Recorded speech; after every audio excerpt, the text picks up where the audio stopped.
എന്നാൽ നമ്മുടെ ഇടയിൽ പ്രചാരത്തിലുള്ള ധാരാളം മാലകളുണ്ട്. ഔലിയാക്കളുടെയും മഹത്തുക്കളുടെയും കീർത്തനങ്ങൾ ഉൾക്കൊള്ളുന്ന ഇത്തരം മാലകളിൽ അവരുടെ മദ്ഹുകൾ പറഞ്ഞു പറഞ്ഞ് അതിരു കവിഞ്ഞു പോയോ എന്ന് സംശയിക്കേണ്ടിയിരിക്കുന്നു. ഉദാഹരണത്തിന്, ചില മാലകളിൽ വൈരുദ്ധ്യങ്ങളെന്ന് വ്യക്തമായ ചില വചനങ്ങളില്ലേ എന്ന് ചോദിക്കാൻ ആഗ്രഹിക്കുകയാണ്. ഉദാഹരണത്തിന്, മുഹീദ്ദീൻ മാലയിൽ ഒരു വരിയുണ്ട്, എന്റെ വചനത്തെ പൊയ്യെന്ന് ചൊല്ലൂകിൽ അപ്പോളെ കൊല്ലുന്ന നഞ്ഞ് ഞാൻ എന്നോവർ. ഈ വരിയുടെ അർത്ഥം, മുഹീദ്ദീൻ ശൈഖ് റളിയല്ലാഹു അൻഹുവിന്റെ വാക്കുകളെയും വചനങ്ങളെയും ആര് കളവാക്കുകയും നിഷേധിക്കുകയും ചെയ്യുന്നുവോ അവരെ അപ്പോൾ തന്നെ കൊന്നുകളയുന്ന ശക്തിയായ വിഷമാണ് എന്നാണല്ലോ. എന്നാൽ അവിടുത്തെ വചനങ്ങളെ അങ്ങേയറ്റം പരിഹസിക്കുകയും അപഹസിക്കുകയും ഒരു വേള ആ മഹാനായ ശൈഖ് അവർകളെ ഇസ്ലാമിക വിരുദ്ധനായി പോലും ചിത്രീകരിക്കുന്ന ആളുകൾ നമ്മുടെ കൂട്ടത്തിലില്ലേ? അവര് ഇതുവരെയായും മരിച്ചതായി നമ്മൾ കണ്ടിട്ടില്ലല്ലോ. അപ്പോൾ ഈ പറഞ്ഞത് കേവലം ഒരു അവകാശവാദമല്ലേ? മറുപടി പ്രതീക്ഷിക്കുന്നു. അതിന്റെ രണ്ടാമത്തെ വരിയും കൂടി ഒന്ന് ചെല്ലണം.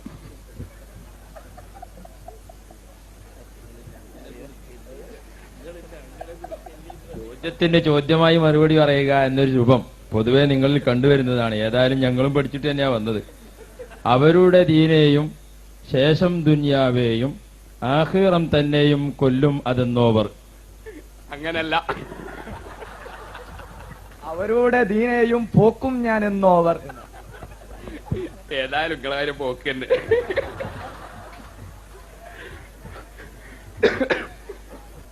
എന്റെ വചനത്തെ പൊയ്യെന്ന് ചൊല്ലൂകിൽ അപ്പോഴേ കൊല്ലുന്ന നഞ്ഞ് ഞാൻ എന്നോവർ. എന്റെ വാക്കുകൾ കളവാണെന്ന് പറഞ്ഞ് ഞാനൊരു കളവ് പറയുന്നവനാണ് എന്ന് വല്ലവനും എന്റെ പേരിൽ ആരോപണം ഉന്നയിച്ചാൽ അപ്പോഴേ കൊല്ലുന്ന നഞ്ഞാണ് ഞാൻ.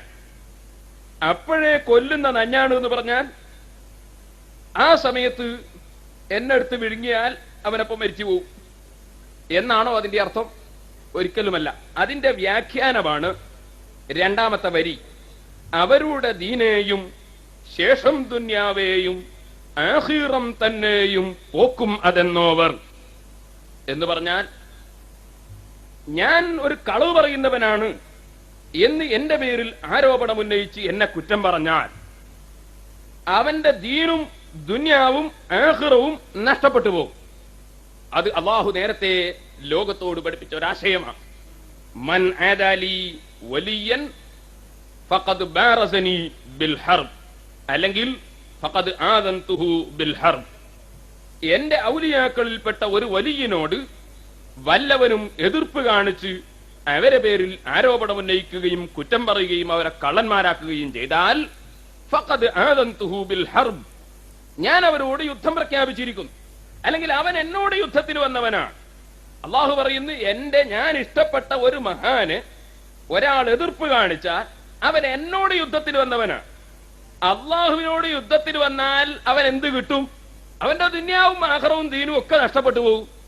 അതാണ്, ഞാൻ കള്ളനാണ്, ഞാൻ പറയുന്നത് കളവാണെന്ന് പ്രഖ്യാപിച്ചാൽ അവരുടെ ദീനും അവരെ ദുന്യാവും അവരെ ആഖിറവും നഷ്ടപ്പെട്ടു പോകും.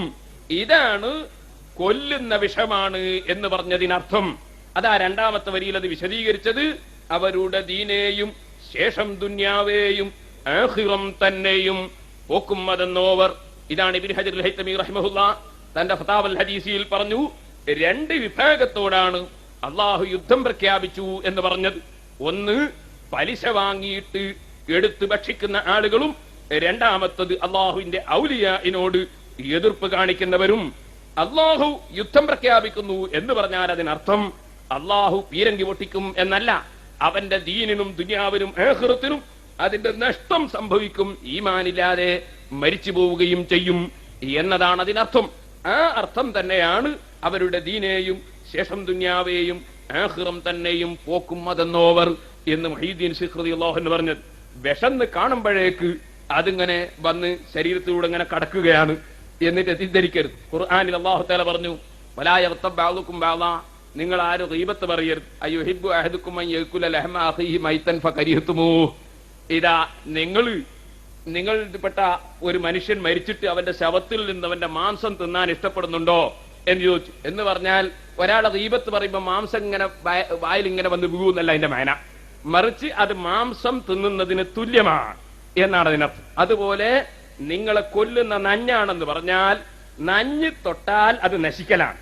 അതുപോലെ നിങ്ങളുടെ നാശത്തിനുള്ള കാരണമാണ് എന്നതാണ് നഞ്ഞാണ് എന്ന് പറഞ്ഞതിനർത്ഥം. അതാണ് അതിന്റെ ശേഷം അത് വിശദീകരിച്ചത്. അവരുടെ ദീനെയും ശേഷം ദുന്യാവേയും ആഖിറം തന്നെയും പോക്കുമതെന്നോവർ എന്ന് പറഞ്ഞത്. അപ്പൊ മാംസം തിന്നുന്നത് പോലെയാണ് ഗീബത്ത് പറയുന്നത് എന്നതിനാൽ മാംസം തിന്നുന്നത് ഇഷ്ടപ്പെടുന്നുണ്ടോ, ശവം തിന്നുന്നത് ഇഷ്ടപ്പെടുന്നുണ്ടോ എന്ന് ചോദിച്ചു. അതുപോലെ നശിക്കാൻ നിങ്ങൾ ഉദ്ദേശിക്കുന്നുണ്ടോ എങ്കിൽ ഞാൻ നഞ്ഞാ, അതായത് നിങ്ങളുടെ നാശമാണത് എന്നാണ് ആ പറഞ്ഞതിനർത്ഥം. അതിൽ യാതൊരു വൈരുദ്ധ്യത്തിന്റെ പ്രശ്നവും ഇല്ല. അങ്ങനെയാണെങ്കിൽ ഇവിടെ പടച്ചവന്റെ ആവശ്യം തന്നെ തീരല്ല. വെറും ഔലിയാക്കന്മാര് മാത്രം മതി, പിന്നെ വേണ്ടി വന്ന അമ്പിയാക്കളും. നമ്മളെ കാലഘട്ടത്തിൽ അള്ളാഹു എന്നൊരു വിശ്വാസമോ അതിന്റെ ആവശ്യമോ ഇല്ല. നമ്മളെ മുറി ഉണക്കാനും ബാക്കിയുള്ള കാര്യങ്ങൾക്കും എല്ലാം ഇവിടെ ഔലിയാക്കൾ തന്നെ മതി എന്ന് വിശ്വസിച്ച് ജീവിച്ചാൽ പോരെ. പിന്നെ ഒരു അള്ളാഹുവിന്റെ ആവശ്യത്തിന് പ്രസക്തി ഉണ്ടോ? അള്ളാഹുവിന്റെ പ്രസക്തി ഒരു കാര്യവും നേരിട്ട് ഇവിടെ മുറി ഉണക്കലും ഇവിടെ മറ്റു കാര്യങ്ങൾ ചെയ്യലും മരുന്ന് കൊടുക്കലും ഒന്നും അള്ളാഹുത്തെ നേരിട്ട് ഇവിടെ കാലം വരെ ആർക്കും ചെയ്തിട്ടില്ല. ഒരാശുപത്രി അതോട് തുറന്നിട്ടുമില്ല. എല്ലാ കാര്യവും ചെയ്യുന്നത് മഹാന്മാരോ അല്ലെങ്കിൽ മറ്റ് ഏതെങ്കിലും വസീലകളോ മുഖേന തന്നെയാ. അള്ളാഹുത്തല ഒരു കാര്യവും ഇവിടെ നേർക്ക് നേരെ ചെയ്യാറില്ല. അതേ സമയത്ത് ഔലിയാക്കന്മാർക്ക് കഴിവുണ്ട്, അമ്പിയാക്കന്മാർക്ക് കഴിവുണ്ടെന്ന് പറഞ്ഞാൽ ആ കഴിവുകൾ മുഴുവനും അള്ളാഹുത്തല കൊടുത്തതാ. അള്ളാഹു പറഞ്ഞു ആത്മം അലൈക്കും നിഅമതി, എന്റെ നിഅമത്ത്, എന്റെ അനുഗ്രഹം അത് നിങ്ങൾക്ക് ഞാൻ പരിപൂർണമാക്കി തരും എന്ന് അള്ളാഹുത്തല പറഞ്ഞതാ. അപ്പൊ അള്ളാഹുവിന്റെ കൽപ്പന മാനിച്ച് ജീവിക്കുന്ന ആളുകൾക്ക് അള്ളാഹുത്തല നൽകുന്ന, അപ്പൊ അമ്പിയാക്കന്മാരെ ഔലിയാക്കന്മാരെ കറാമത്തും അമ്പിയാക്കന്മാരെ മൊഴിജത്തും സാധാരണ ജനങ്ങൾക്കുള്ള കഴിവും ഈ ലോകത്തുള്ള മുഴുവൻ കഴിവുകളും അള്ളാഹു സുബ്ഹാനഹു വതആല നൽകുന്നതാ. അള്ളാഹു നൽകാതെ ഉണ്ടെന്ന് ആർക്കും വാദമില്ല. അള്ളാഹു എല്ലാം നൽകുന്നു. അതിന് ചില വസീലകൾ അത് എല്ലാ രംഗത്തുമുണ്ട്. റൂഹ് പിടിക്കുന്നത് മുതൽ ഇവിടെ ഇടിവെട്ടിക്കുന്നത് മുതൽ മുഴുവൻ കാര്യങ്ങളും അള്ളാഹു തആല നേരിട്ട് ചെയ്യാറല്ല. അതൊക്കെ ചെയ്യാൻ ആളുകളെ ഏൽപ്പിച്ചുകൊണ്ടാണ് കാര്യങ്ങൾ ചെയ്യാറുള്ളത്.